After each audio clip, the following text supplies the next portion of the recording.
दोस्तों, मैं सूरज कश्यप आपका स्वागत करता हूं आपके अपने YouTube channel easy GK trick with SK classes में। तो दोस्तों, आज हम बात करने वाले हैं नाम के बारे में, यानी नॉन अलाइंड मूवमेंट के बारे में। इसको हिंदी में कहते हैं गुट निरपेक्ष आंदोलन। तो क्या है ये, इसके बारे में ब्रीफ में बात करेंगे। उससे पहले मैं अपने दोस्तों से रिक्वेस्ट करना चाहूँगा, जिन्होंने मेरा चैनल सब्सक्राइब नहीं किया वो चैनल को सब्सक्राइब कर लीजिए और बगल में लगे बेल आइकन को दबा लीजिए।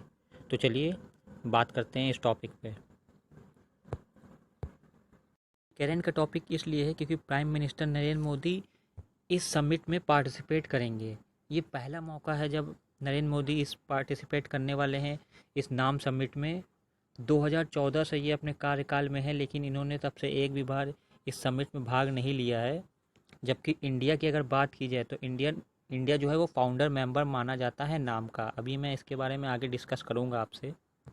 इस मीटिंग को बुलाया गया है नाम के प्रेसिडेंट इलियम एलिफ के द्वारा, जो कि अजरबैजान के हैं। तो ये इलियम एलिफ बहुत ही इंपॉर्टेंट हो जाते हैं दोस्तों, क्योंकि ये इसके प्रेसिडेंट भी हैं। प्राइम मिनिस्टर नरेंद्र मोदी इन दिनों कोविड-19 जैसे महामारी से जुड़ने के लिए बहुत ही अच्छा काम कर रहे हैं। इसकी वजह से ये पूरे वर्ल्ड में इस समय हाईलाइट में चल रहे हैं। और उन्होंने हाल ही के 2 महीने में G20, सार्क और ब्रिक्स जैसे समिट में भी पार्टिसिपेट किया है।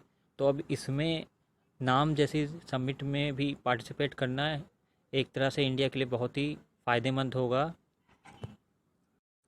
प्राइम मिनिस्टर नरेंद्र मोदी, जो कि 2014 से अपने कार्यकाल में हैं, इस दौरान इन्होंने 2 बार नाम जैसी समिट को स्किप कर दिया था। 2016 में एक समिट हुई थी, उसको भी स्किप किया। 2019 में समिट हुई थी, उसको भी स्किप कर दिया था।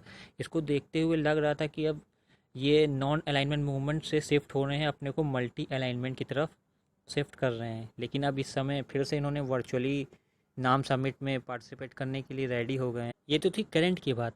अब देखते हैं नाम एक्चुअली है क्या, इसका फुल फॉर्म क्या है, इसका कार्य क्या होता है, कब इस्टेब्लिशमेंट हुआ था, कितने मेंबर कंट्री है, इसके बारे में हम बात करते हैं। तो चलिए बात करते हैं नाम के बारे में। नाम, इसका फुल फॉर्म होता है नॉन अलाइनमेंट मूवमेंट, यानी गुट निरपेक्ष आंदोलन। मतलब ऐसा गुट जो कि निरपेक्ष रहेगा, वो किसी भी गुट में शामिल नहीं होगा। इसके मेंबर्स की बात की जाए तो 120 मेंबर्स होते हैं, और जिसमें 17 स्टेट्स होते हैं ऑब्जर्वर, और 10 जो है वो इंटरनेशनल ऑर्गेनाइजेशन इसमें पार्टिसिपेट करती हैं, यानी इसकी मेंबर हैं। कंट्री में एशिया, अफ्रीका और लैटिन अमेरिका की काफ़ी सारी कंट्रीज़ आती हैं, मेंबर हैं। अगर इसकी इस्टेब्लिशमेंट की बात की जाए तो 1 सितंबर 1961 में हुई थी। कहाँ पे हुई थी? बेलग्रेड, यूगोस्लाविया में, जो कि अब कहाँ है? सर्बिया।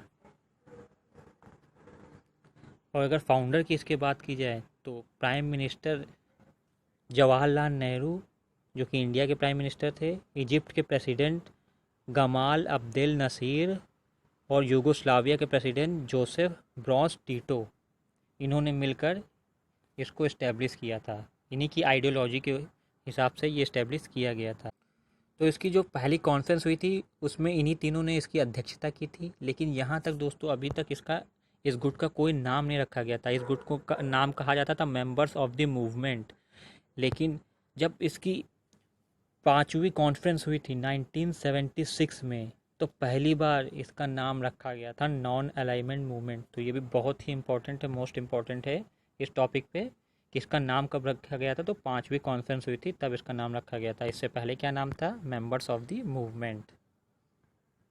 अभी तक इस ऑर्गेनाइजेशन का क्या पर्पस है या ऑब्जेक्टिव क्या रहेगा ये डिफाइन नहीं था। लेकिन वाला हवाना डिक्लेरेशन में इसकी ऑब्जेक्टिव यानी पर्पस को डिफाइन किया गया, जिसमें national independence, sovereignty, territorial integrity, security of non aligned countries के अलावा साम्राज्यवाद, कॉलोनिज्म, रेसिज्म और जो फॉरेन अटैक के अगेंस्ट में रहना था। ये रेसिज्म यानी रंग भेद, इसी के चलते जो अफ्रीका है, पूरी अफ्रीका कॉन्टिनेंट में रंग भेद को ख़त्म कर दिया गया था। तो ये भी एक बहुत बड़ा अचीवमेंट माना जाता है इसका। एक डेवलपिंग कंट्रीज़ की ऑर्गेनाइजेशन है जिसमें यूनाइटेड नेशन की 2/3 कंट्रीज़ इसमें पार्टिसिपेट करती हैं, यानी इसकी मेंबर्स हैं।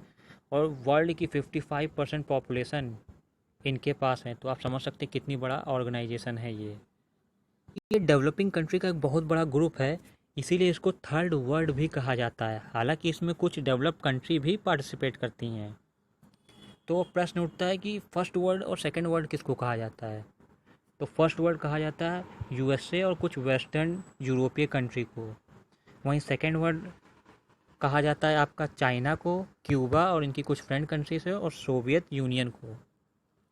तो ये तो था दोस्तों कुछ नाम के बारे में। आई होप ये वीडियो आपको पसंद आई होगी। अगर पसंद आई तो please like and subscribe my channel. अगर आपकी कोई कमेंट या क्वेरी है तो आप कमेंट बॉक्स में पूछ सकते हैं। ओके दोस्तों, बाय बाय, जय हिंद।